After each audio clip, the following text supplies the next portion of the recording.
এই রোজার ব্যাপারে ছাড় দিয়েছেন, কারা চাইলে রোজা ভাঙতে পারবে।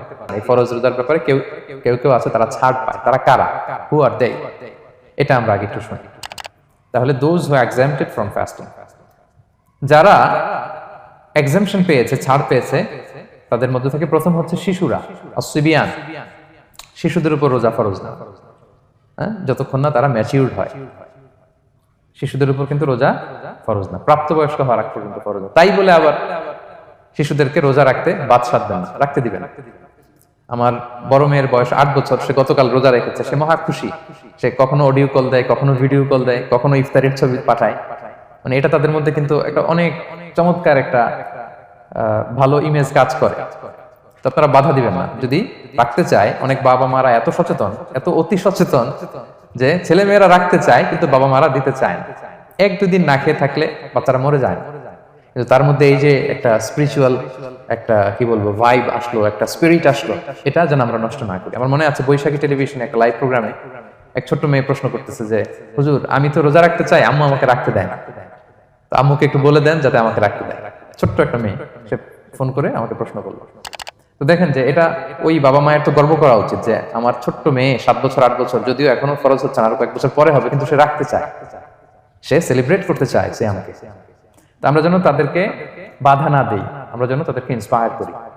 আমার মনে আছে আমি ছোটবেলা, তখন আমি মাদ্রাসায় ভর্তি হই নাই, আমি তখন স্কুলে পড়তাম, তো খুব ছোট, কিন্তু আমি রোজা রাখতে চাইতাম, আব্বা আম্মা দিতে চাইতো না।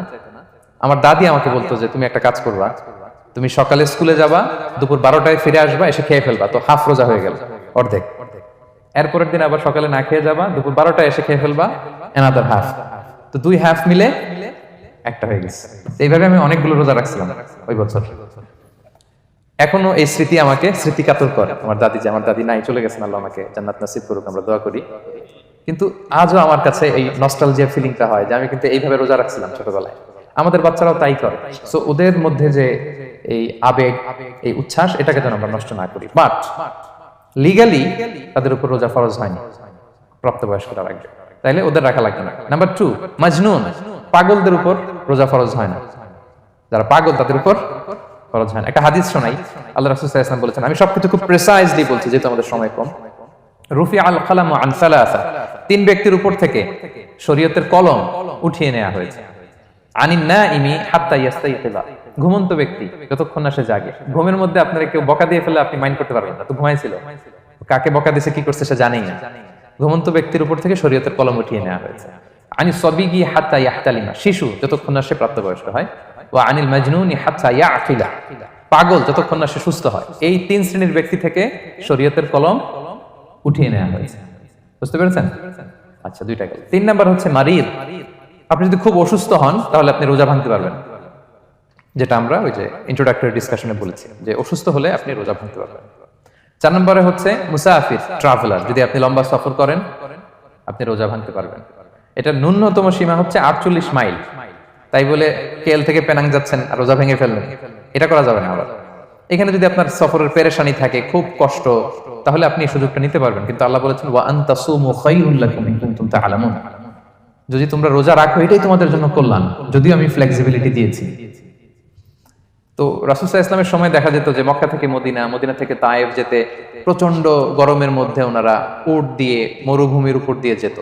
তো ওই পরিস্থিতি কিন্তু আমাদের নেই। কিন্তু যদি আপনার লম্বা সফর হয়, লেটস সে আপনি কেএল থেকে নিউ ইয়র্কে ফ্লাই করছেন, সফরের অনেক পেরেশানি, অনেক সময় হয়তো খেতে পারছেন না, আপনি চাইলে এই ফ্লেক্সিবিলিটি নিতে পারবেন।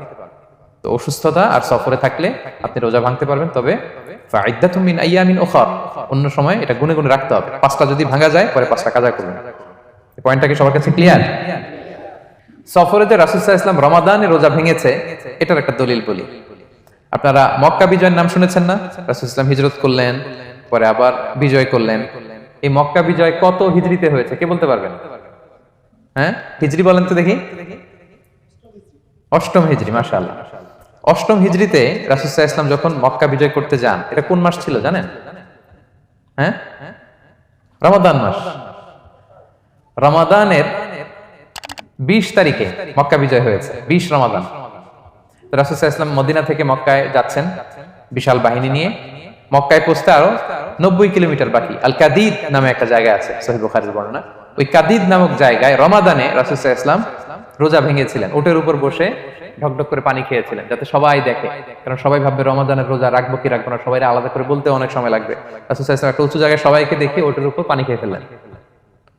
ফলে রাসূলের দেখা দেখি সব সাহাবারা পানি খেয়ে রোজা ভেঙে ফেললো। এটা কোন মাস ছিল? সবাই বলতে হবে কোন মাস? রমাদান। রাসূল সাল্লাল্লাহু আলাইহি ওয়াসাল্লাম সফরে ছিলেন, ফলে তিনি রোজা ভেঙেছেন। দলিল পাইছেন? হ্যাঁ, আচ্ছা, সংক্ষেপ করে দিচ্ছি, লম্বা কথা সংক্ষেপ করে দিচ্ছি। আর কোরআনের আয়াত তো শোনালামই আমি, ফামান কানা মিনকুম মারিদান আও আলা সাফার ফাইদ্দাতুম মিন আইয়ামিন উখর। কেউ যদি অসুস্থ হয় কিংবা ট্রাভেল করে তাহলে রোজা ভাঙতে পারবে, তবে গুনে গুনে পরে আদায় করে নিতে হবে। এই যে গুনে গুনে পরে আদায় করে নিতে হয়, এটারে বলে আরবিতে কদা, বাংলায় আমরা যেটাকে কাজা বলে অভ্যস্ত। বাংলায় আমরা কি বলি? একটু কথা বলেন আমার সাথে, বাংলায় কি বলি? কাজা বলি।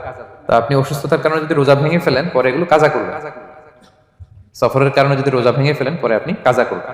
5 নম্বরে যাদেরকে এক্সাম্পশন দেওয়া হয়েছে, ওটা আমি আয়াতে বলেছি, আরবিতে তাদেরকে বলে আল হারাম, মানে very old man or women, খুবই বয়োবৃদ্ধ, অতিবৃদ্ধ মানুষ, 100 বছর 105 বছর, এরকম আমাদের কিছু মুরব্বীরা আছে না, ওনাদেরকে খাবার দিলে খেতে পারে না, কাউকে চিনে না, ওনাদের জীবনের স্বাদ আল্লাহ সব শেষ, বিদায়ের সময়, ওই সময় উনি আর কি রোজা রাখবেন?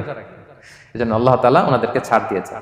অনুরূপ ভাবে যদি এমন কোন অসুস্থ হয়, মানে মারিদুন লা ইউরজা শিফাউ, সে যে আবার সুস্থ হবে এই আশা আর নাই, এরকম ডাক্তার অনেক বলে দিয়েছে যে ক্যান্সারের 3rd স্টেজে চলে আসছে, সে সার্ভাইভ করবে যতদিন কেমোথেরাপি দেওয়া হবে, তো শেষের দিকে সে অনেক অসুস্থ, অনেক ড্রাগস নিতে হয়, ওষুধ খাইতে হয়, তার আর সুস্থ হওয়ার সম্ভাবনা নাই। এই 2 শ্রেণীর লোকদের জন্য ছাড় দেওয়া হয়েছে, তাদের কাজা করা লাগবে না, কারণ কাজা তো করতেই পারবে না। কি বলেন? তারা ফিদিয়া দিবে। কি দিবে বলেন? কি দিবে?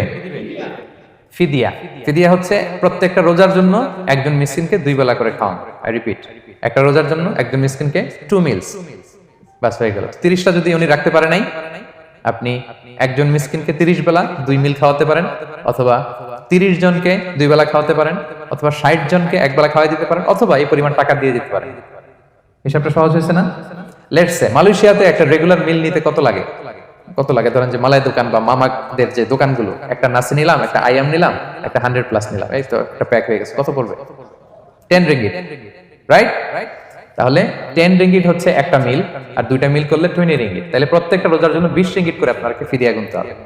30টা রোজার জন্য কত? 600 রিঙ্গিট। তাহলে ফিদিয়া ব্যাপারটা ক্লিয়ার হয়েছে সবার কাছে?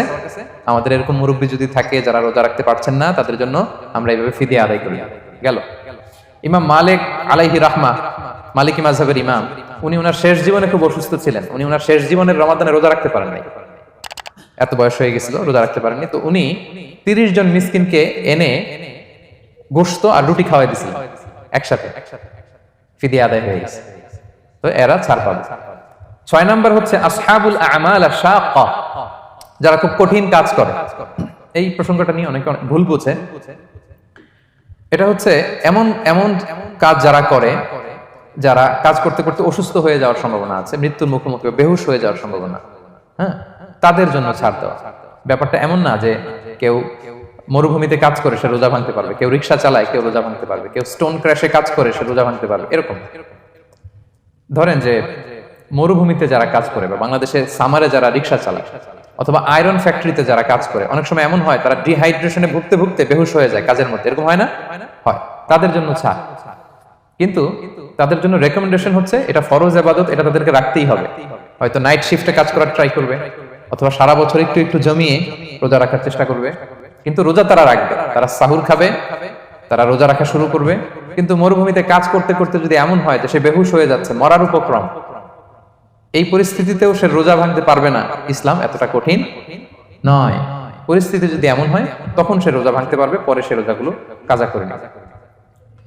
আচ্ছা, তো এই জন্য এই সমস্ত লোকদের ব্যাপারে আমাদের একটু সহনশীল হওয়া উচিত। আমাদের যে ওয়ার্কাররা গরমের মধ্যে কনস্ট্রাকশনে কাজ করে, আয়রন ফ্যাক্টরিতে কাজ করে, খুব কঠিন কাজ করে, তাদের কাজের টাইমটা কমায় দেয়া, তাদেরকে সাপোর্ট দেয়া, যাতে তারা রোজা রাখতে পারে। 7 নাম্বার হচ্ছে আল হামিল, গর্ভবতী নারী। 8 নাম্বার হচ্ছে আল মুরদিআ, ব্রেস্ট ফিডিং মাদার, বাচ্চাকে দুধ খাওয়াচ্ছে যে মায়েরা, ওনারা রোজা ভাঙতে পারবে। যদি ডক্টর বলে যে আপনি যদি রোজা রাখেন পেটের বাচ্চার সমস্যা হবে, রোজা ভাঙতে পারবে, পরে কাজা করবে। অথবা ডক্টর যদি বলে যে আপনি যদি না খান তো বুকে দুধ আসবে কোত্থেকে, বাচ্চাকে খাওয়াবেন কিভাবে, ডিহাইড্রেশন হবে, রোজা ভাঙতে পারবে।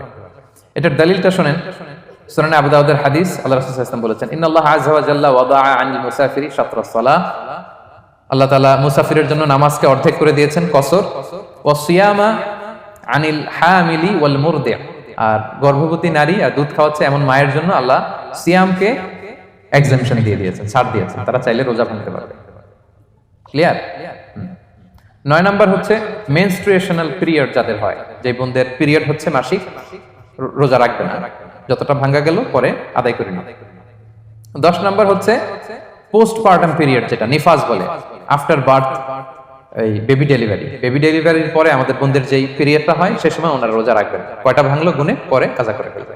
এবং আম্মা জান আয়েশা রাদিয়াল্লাহু তাআলা আনহা বর্ণনা করেন, কুন্না নাহিদু আলা আহদি রাসূলিল্লাহ, এটা একটা ন্যাচারাল প্রসেস, আমাদের আম্মা জান নবীদের স্ত্রীদেরও এটা হতো। তিনি বলতেন যে আমাদের যখন পিরিয়ড হতো, সুম্মা নাতহুর, এরপর যখন আমরা সুস্থ হয়ে যেতাম, ফায়ামুরুনা বিকাদাইস সিয়াম, রাসূল সাল্লাল্লাহু আলাইহি ওয়াসাল্লাম আমাদেরকে রোজাগুলো কাজা করতে বলতো, ওয়ালা ইয়ামুরুনা বিকাদাইস সালাহ, নামাজ কাজা করতে বলতো না। আমাদের বোনরা পিরিয়ডের কারণে যে নামাজগুলো চলে যায় এগুলো কিন্তু পড়তে হয় না পরে, কিন্তু রোজা যদি ভাঙা হয় সেগুলো কি করতে হয়? রাখতে হয়।